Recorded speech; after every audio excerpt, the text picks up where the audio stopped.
are going to the NFL playoffs. Come with us. We're going through the quad, straight into the gymnasium. The Denver Broncos just hit the floor that we set for this team at the start of the season. We said this Denver Broncos team, Sean Payton led, Vance Joseph led, Bo Nix led, had a 9-win floor, and everyone looked at us like we were ridiculous. Well, we hit our floor with 3 games to go, and we get even more fantastic news about the Broncos and the playoffs after a statement victory against a team with everything to play for. We're going to break it all down in this video. If you're new to the channel, I'm Ben. I'm a diehard Denver Broncos fan. It helps me out a ton if you would smash that like and subscribe button as hard as Nick Bonito smashed the Marshawn Lynch jumping into the end zone after the beautiful recovery. I guess it was like a pick 6, but it also was an interception, fumble 6 for a touchdown. Man, we got to break it all down. So the best news of the entire day is that the Denver Broncos have now over a 90% chance of making the playoffs. The Colts cannot catch us. We have a 3-game lead over them with the tiebreaker with 3 games to play. Truly, like, they have to be sick to their stomachs after that Jonathan Taylor fumble that ended up being a touchback for us, and you just saw the life that breathed back in our team. But we're making the playoffs, and all that has to happen is over the next 3 games, we have to win one of them, and that's like the easiest route to do it. If other teams just continue to lose, we could make the playoffs even with this current record as it is. That's why it's a 90% chance, because we're going to win one of these next 3 games easy. Probably more than that. And we have all of that to break down in this video.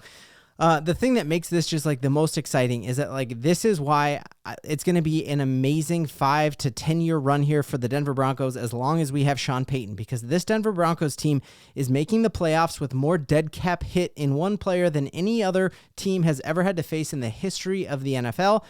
We have dead cap money that we're paying to Russell Wilson. We have dead cap money from Randy Gregory, from Frank Clark, from bad decisions in the past. And that doesn't matter when you crush it in the draft like we have. We saw rookies stepping up all over the place, drafted rookies, undrafted rookies, seeing Dondre Tillman step up there and get an amazing sack there in that game. And it's like, man, we are in a prime position to be an AFC wildcard team, and that's why the video we broke down yesterday, an anonymous GM said nobody wants to play the Denver Broncos in the playoffs, and that's because of what we saw on full display today. I came into this game thinking the Broncos were going to win 31-17. I was wrong. We won 31-13, so even better than I thought. But man, I did not think we were going to win like this. This was, it didn't feel like a win. Like, how do we win a game when Bo Nix has 3 interceptions? How do we win a game when we don't even have 200 yards of offense?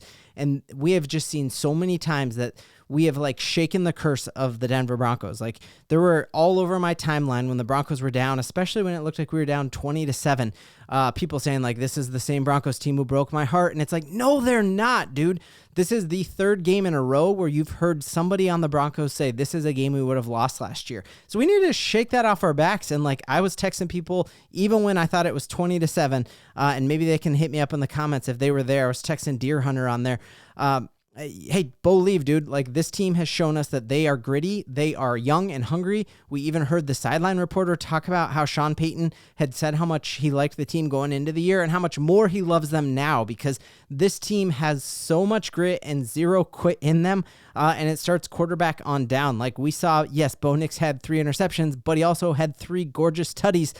He also had some trouble with some drops.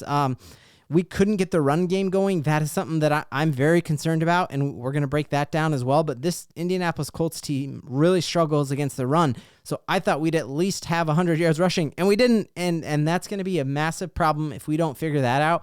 Like, you can't make a rookie quarterback carry you all the way through the playoffs. We still have time to figure that out. We have the highest paid offensive line, and I think we will figure that out before we go. But really, the play of the day, and again, this is why it does come down to coaching. The play of the game was right here as Jonathan Taylor is carrying this ball in over the end zone, and you can see it's coming out of his hands right there. It is one of those plays that it's happened several times in college this year, and you just can't even fathom it. Like, you would think that if a good coach, and I guarantee you Sean Payton teaches his players, like, you carry that ball in all the way and drop. If you want to drop the ball, drop it on the back half. Like, when you get into the all white bar and you're totally out of bounds, if you really want to drop it, do that. Sean Payton would prefer a 15-yard unsportsmanlike conduct penalty because you grab something you shouldn't, like Nick Bonito did when he jumped and did the Marshawn Lynch, Michael Jackson grab. do that. Like, I'd rather have a penalty than to give the ball to the Denver Broncos back. And from there on out, the Colts didn't score another point. The Denver Broncos outscored them 21-0 in the fourth quarter. And really, it was a tale of two halves. There was times where this Broncos team, like, there was fear in my heart of like, oh my goodness, we're down 10-0. Like, are we going to quit? Like, oh man, Bo Nix threw another pick. Are we going to quit? There is zero quit in this team. And it really was the worst game we've seen out of Bo Nix. I know, because we've seen all season that he has bounced back after adversity. And he even did it in this game and threw some dots and some dimes after adversity. So we just got to believe that, man, we got this defense. This defense today played like our defense last year on that 5-game win streak. Like, everyone hates on our defense because they use the analytics from the whole year and throw in that 70 burger we let the Dolphins drop on us and the Commanders scored 40 or something like that. So they use the aggregate of all of our points. Not that during that 5-game win streak, the defense wasn't just stopping teams, but they also were turning the ball over in bunches, and we saw that today. So that was just absolutely fantastic news. To see that, it's like, this is the first Denver Broncos team, or the first team in the NFL to win a game by more than 10 points when they had less than 200 yards of offense. This team has shown you that it can win in any single situation. It can win when the offense is dominant. It can win when the offense struggles. It can win on the road. It can win at home. It can win on Thursday Night Football on the road. It can win in a torrential downpour in New York. It can win on back-to-back 11 a.m. games, which we've never done. It can win when you're in Tampa Bay heat and they put you in the sun. This team is a team of winners, and that's a culture. It's a culture of winning, and we're winning when we shouldn't because we don't have the money to be a winning team, and we are. So that's why you got to be hyped about what this team is going to be in the future. I can hardly even contain myself. The concerns after really with this game, the big concern is we saw Pat Surtain go down. I was insanely impressed with how Chris Abrams-Drain stepped in and played. Another testament to a George Payton draft pick. We picked him in the third and said that we really had we picked him in the fourth or the fifth and had a third-round grade on him. He stepped up and played like a starter, played insanely well today. Very concerning if Pat Surtain is out any considerable amount of time. There was a body language on the sideline there with his teammates that made me feel like he kind of was like dapping it up like, hey, I'm good. But then he could hardly put weight on it. But that really is the tale of the NFL today, because you also saw Pat Mahomes leave the Chiefs game in that very exact situation. He couldn't put any weight on that foot. We also saw TJ Watt leave that game. And if the season were to end today, the Denver Broncos would be going into Pittsburgh, and them missing out on TJ Watt is just as big of a hit for that defense as the Denver Broncos missing out on Pat Surtain.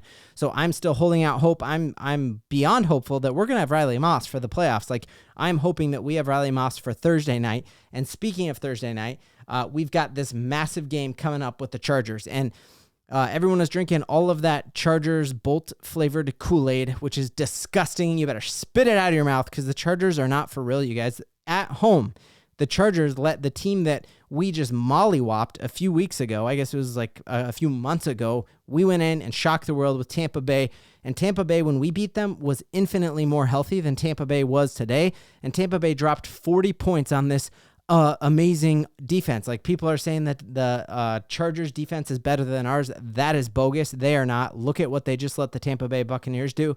So we got a game where we've just jumped the Chargers in playoff standings. We have a quick week turning it around with playing the Chargers on Thursday Night Football. I cannot wait. You're going to stay up to date with all the latest news here. Let me know in the comments, who are you giving your game ball to in this game? So many dudes out there.